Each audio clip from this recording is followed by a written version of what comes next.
Dear students of 12th class, welcome again in our lesson, fourth lesson, that trap. तो बेटा हमने पढ़ा था पेडलर, बूढ़ा, भिखारी, आवारा जो है, जिसने आश्रय दिया था, उसकी सेवा की थी, भोजन किया, भूखा पिलाया, सारी सेवा की, उसी घर चोरी करके निकल के ने और जंगल में फंसा हुआ था और बड़ा हेल्पलेस, असहाय महसूस कर रहा था एंड रिपेंटिंग, पछता रहा था and realising that he was caught also, और ये भी महसूस कर रहा था कि वो भी पकड़ा गया उसी जाल में जिसको वो दुनिया को ही पूरा रेड ट्रैप बता रहा था। तो अब आगे से देखिए। इट वॉज लेट इन दिसंबर, ये लास्ट आखिर दिसंबर की बात है। Darkness was already descending, descend उतरना, अंधेरा उतर रहा था पहले ही, मतलब हो रहा था। ओवर द फॉरेस्ट, पूरे जंगल में अंधेरा छा रहा था। दिस इंक्रीज्ड द डेंजर, और इस चीज़ ने खतरा बढ़ा दिया। इंक्रीज बढ़ाना, डिक्रीज घटाना। And increased also his gloom, और उसकी निराशा भी बढ़ा दी साथ में। एंड डिस्पेयर, ग्लूम डिस्पेयर दोनों, निराशा दुख उदासी उसकी बढ़ा दी। फाइनली ही सा नो वे आउट, और आखिर में उसकी समझ में आया कि अब कोई रास्ता नहीं था। वे आउट, बाहर निकलने का कोई रास्ता नहीं था। And he sank down on the ground, और वो ज़मीन पर डूब गया। डूबने का मतलब गिर गया, पड़ गया, लेट गया।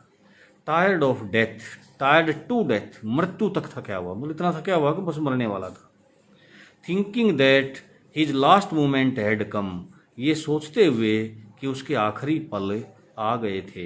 But just as he laid his head on the ground, जैसे ही उसने लेटना होता है, तो जैसे ही उसने अपना सिर जमीन पर रखा, ही हर्ड ए साउंड, उसे एक आवाज़ सुनाई दी। ए हार्ड रेगुलर थम्पिंग, कठोर ठोस लगातार, रेगुलर लगातार नियमित, थम्पिंग धक धक, थप थप की आवाज़। देर वॉज नो डाउट, और कोई संदेह नहीं था, as to what that was, कि ये क्या था, ये किस चीज़ की आवाज़ थी, इसमें अब कोई संदेह नहीं रहा था। ही रेज्ड हिमसेल्फ, उसने अपने आप को उठाया, हौसला हो गया उसको, थोड़ी सी हिम्मत बन गई। दोज आर द एमर स्ट्रोक्स, ये हथौड़े की चोटें हैं। एमर स्ट्रोक्स, हथौड़े की चोटें। फ्रॉम एन आयरन मिल, किसी लोहे के मील की हथौड़े की चोटें हैं। ही थॉट, वो सोचने लगा। देयर मस्ट बी पीपल, जरूर वहाँ लोग होंगे, नियर बाई, आसपास। ही सम्मन्ड ऑल हिज स्ट्रेंथ, उसने अपनी सारी ताकत को बुलावा दिया, मतलब इकट्ठी की, जुटाई। गोट अप, खड़ा हो गया। एंड स्टैगर्ड, स्टैगर्ड वॉकिंग विवरिंगली, मतलब लड़खड़ाते हुए चलना, और लड़खड़ाते हुए in the direction of sound, आवाज़ की दिशा में, डायरेक्शन दिशा में चल दिया। द राम्स जो iron works which are now close down, और राम्स जो लोहे का कारखाना है, आयरन वर्क्स लोहे का जो काम है, कारखाना है, which are now close down, जो बंद पड़े हैं। वर थे, नोट सो लॉन्ग एगो, कोई ज़्यादा मतलब समय पहले नहीं, थोड़े समय पहले तक थे। ए लार्ज प्लांट, एक बड़ा कारखाना था। विद समेल्टर, समेल्टर होता है धातु को शोधना, पिघलाना। रोलिंग मिल, और धातु को पिघला करके उसको चादर में बदल देना, बना देना, जैसे आपने लोहे की चादर देखी होंगी, तो वो रोलिंग मिल्स भी थे वहाँ पर। एंड फोर्ज, फोर्ज होता है भट्टी, बड़ी भट्टी, या एक ऐसी यूनिट जिसमें भट्टियाँ लगी हों। तो ये सारी चीज़ें वहाँ पर थी, वो थोड़े समय पहले तक। In the summer time long lines of heavily loaded, और गर्मी के समय में लंबी लंबी पंक्तियाँ, एविली भारी रूप से, लोडेड लदी हुई, भरी हुई। वार्जिज एंड स्कॉज, वार्जिज होते हैं फ्लैट तली की, फ्लैट बॉटम की जो नाव होती हैं, सामान ढोने का काम करती हैं। और स्काउज होती हैं छोटी नावें, जो जहाज में से और बंदरगाह तक लाती हैं और ले जाती हैं सामान को। मतलब दोनों ही नाव हैं, जो लदी हुई नाव की लाइनें लगी होती थी। स्लिड डाउन, नीचे की ओर, द कैलान, नहर से नीचे नीचे जाती थी, मतलब नहर के रास्ते नीचे की ओर जाती थी। Which led to a large lake, और वो नहर जो था एक लंबी बड़ी इनलैंड लेक बनी हुई, जमीन के बीच बनी हुई कह लो, झील में जाती थी, जो अंदर बनी हुई थी कारखाने के, वहीं जाती थी। And in the winter time, और सर्दी के समय में, the roads near the mill, सड़क के पास, मिल के पास की जो सड़कें थी, were black from all the coal dust, कोयले की धूल से काली हो जाती थी। विच शिफ्टेड डाउन, जो नीचे आता था, गिरता था, from the big charcoal crates, crates होते हैं सामान डालने के, क्यूबॉइड टाइप जो है, आप भी देखते होंगे सब्जियां वगैरह लाते हैं, प्लास्टिक के क्रेट्स होते हैं, तो सामान डालने का कह लो। चारकोल आप जानते हैं by product of crude, crude कच्चा तेल होता है, उसी का एक बाई प्रोडक्ट है चारकोल, जिस तरल पदार्थ काला काला सड़क बनाने में काम आता है। हाँ, तो चारकोल के जो क्रेट्स होते थे, ड्रम होते थे, उन्हीं में से जिनसे गिर गिर के न सड़कें खाली हो जाती थी।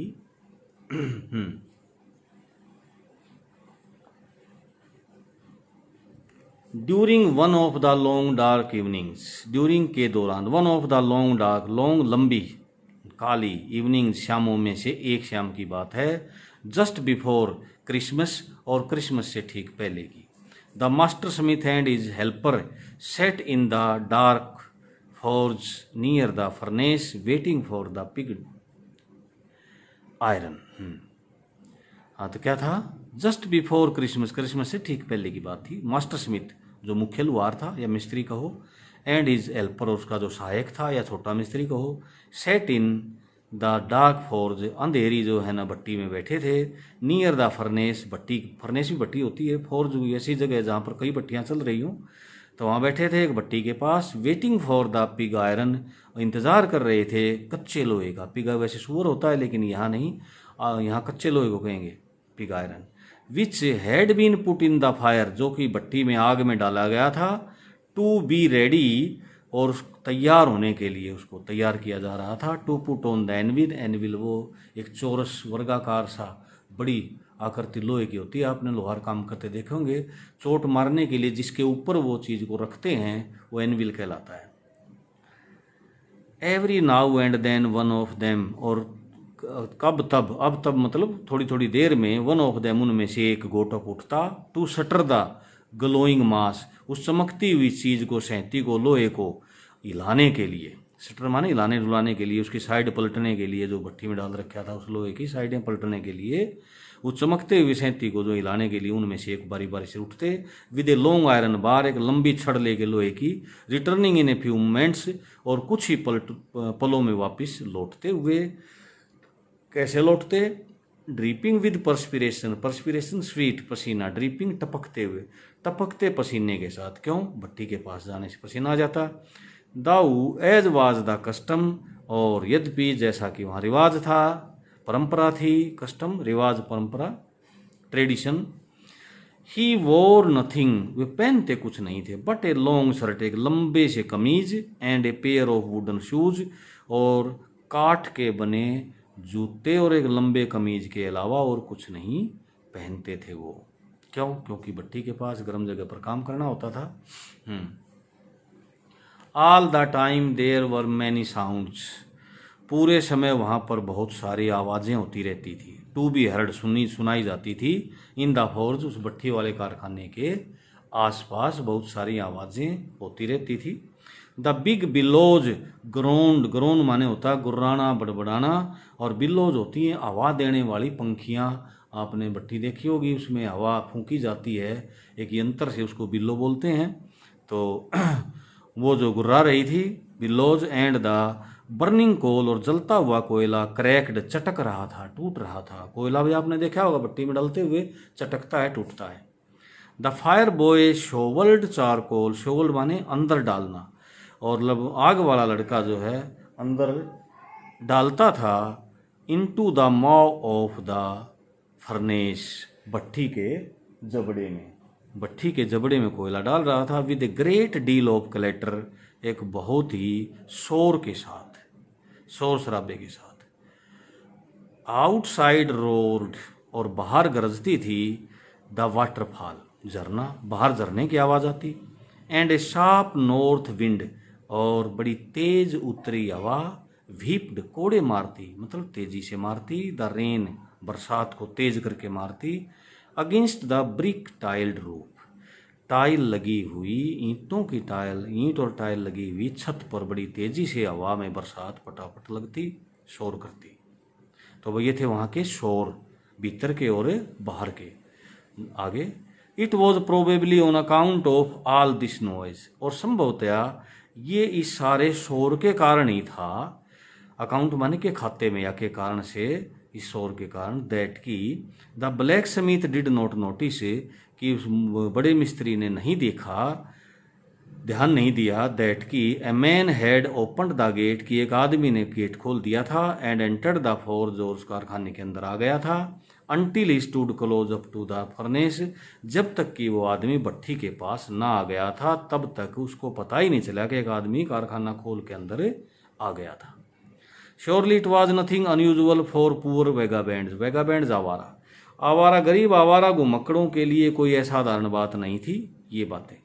इट श्योरली अवश्य, इट वॉज नथिंग अनयूजुअल, कुछ भी असाधारण नहीं था गरीब आवारा लोगों के लिए। विदाउट एनी बेटर शेल्टर, जिनके पास अच्छा आश्रय नहीं होता था, घर बार नहीं होता था, उनके लिए कोई जो है न असाधारण नहीं था। फॉर द नाइट, रात के लिए, टू बी अट्रैक्टेड, कि वहाँ आकर्षित होकर आ जाएं, टू द फोर्ज, कारखाने में, by the glow of light, उस रोशनी की चमक देखकर, विच एस्केप्ड, जो जिसमें जो निकल रही थी, थ्रू द शूटी पेन्स, धूल भरे शीशों में से जो चमकती थी रोशनी, उस रोशनी को देखकर कोई भी आवारा घुमक्कड़ उधर कारखाने की तरफ आकर्षित हो जाता था। अट्रैक्टेड, आकर्षित हो जाना कोई नई बात नहीं थी, कोई असाधारण बात नहीं थी। And to come in to warm themselves, और अंदर आ जाते अपने आप को गर्म करने के लिए, in front of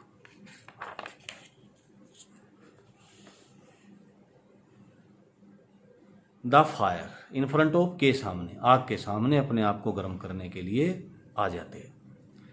the blacksmiths glanced only casually, और लोहार ने या मिस्त्री ने नज़र मारी, कैजुअली सरसरी, गौर से नहीं देखा, एंड इनडिफरेंटली, और उदासीनता के साथ, बिना मतलब के, एट द इंट्रूडर, इंट्रूडर होता है घुसपैठिया, मतलब बिना इजाज़त के जो अंदर आ गया था उस आदमी की तरफ कोई गौर से नहीं देखा उसने।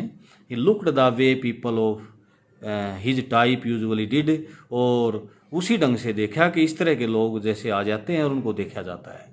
विद ए लॉन्ग बियर्ड, लंबी दाढ़ी, डर्टी गंदा, रेग्ड चिथड़े, and with a bunch of red traps, और चूहेदानियों का एक गुच्छा, डेंगलिंग ऑन हिज चेस्ट, जो उसकी छाती पर लटक रहा था। तो ऐसे ऐसे आदमियों को जैसे देखा जाता है उसी नज़र से, सरसरी नज़र से, बिना रुचि के, इनडिफरेंटली उसको जो है ना उदासीनता से देखा। He asked permission to stay, उसने अनुमति मांगी वहाँ ठहरने के लिए। And the master blacksmith nodded a hearty consent, एक रूखी सी जो है ना सहमति, कंसेंट सहमति, उस लोहार ने उसको दे दी, मुख्य जो मिस्त्री था उसने। विदाउट ऑनरिंग हिम, उसका बिना कोई सम्मान किए, विद ए सिंगल वर्ड, एक शब्द से भी, एक शब्द भी बोले बगैर, एक रूखी सी अनुमति उसने दे दी। शब्द कैसे बोलना था, जैसे कोई भी आता है तो हम उसको आओ बैठो कैसे आए ये वो कुछ न कुछ तो पूछते हैं, लेकिन उसने उसके सम्मान में एक शब्द भी नहीं बोला। He asked, sorry, the tramp did not say anything, tramp भी वो आवारा, तीसरा चौथा वर्ड है ये उसी आवारा घुमक्कड़ के लिए। हाँ, तो जो आवारा था, डिड नॉट से एनीथिंग, उसने भी एक शब्द भी नहीं कहा, कुछ नहीं कहा, आइदर भी।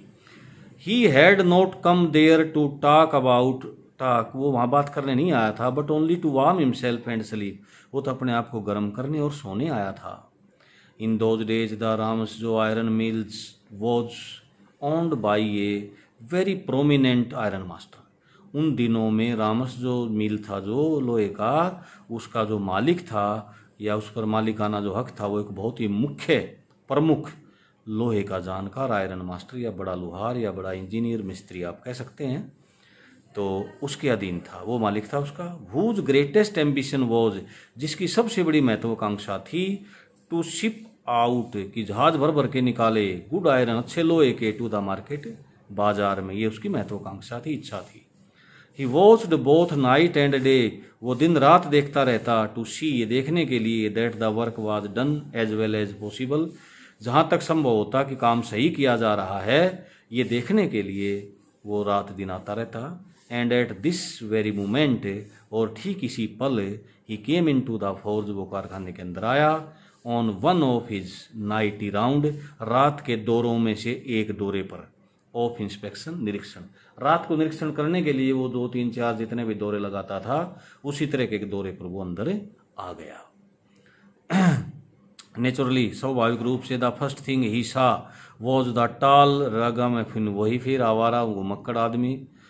तो सबसे पहले जो चीज़ उसकी नज़र में पड़ी वो था वो लंबा सा आवारा आदमी, भिखारी आदमी। Who had eased his way so close to the furnace, जिसने अपना रास्ता आसानी से बना लिया था भट्टी के इतने नज़दीक, that steam rose from his wet rags, कि उसके गीले कपड़ों में से भाप उठ रही थी, मतलब भट्टी के इतना नज़दीक था कि हाथ से उसके कपड़े भी सूखने लगे थे।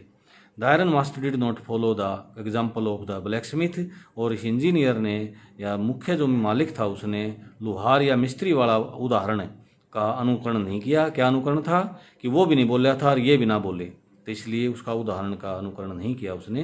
Who had hardly didn't to look at that stranger, कि उसने मुश्किल से ही अजनबी की ओर देखने का कष्ट किया था, या उसकी मान लो इज्जत डाउन होती थी अगर वो उससे बातचीत कर लेता तो। He walked close up to him, वो उसके नज़दीक गया, looked him over very carefully, उसकी बड़ी सावधानी से उसकी निरीक्षण किया, देखभाल की। Then tore off his slouch hat, और फिर उसकी टोर ऑफ सलाक हैट, टेडी, जो टोपी लगी हुई थी, पहने हुए था, टेडी हो रही थी, उस टोपी को उसने हटाया, to get a better view, ज़्यादा अच्छी तरह से देखने के लिए, ऑफ हिज फेस, उसके चेहरे को। तो बेटा यहीं तक, थैंक यू।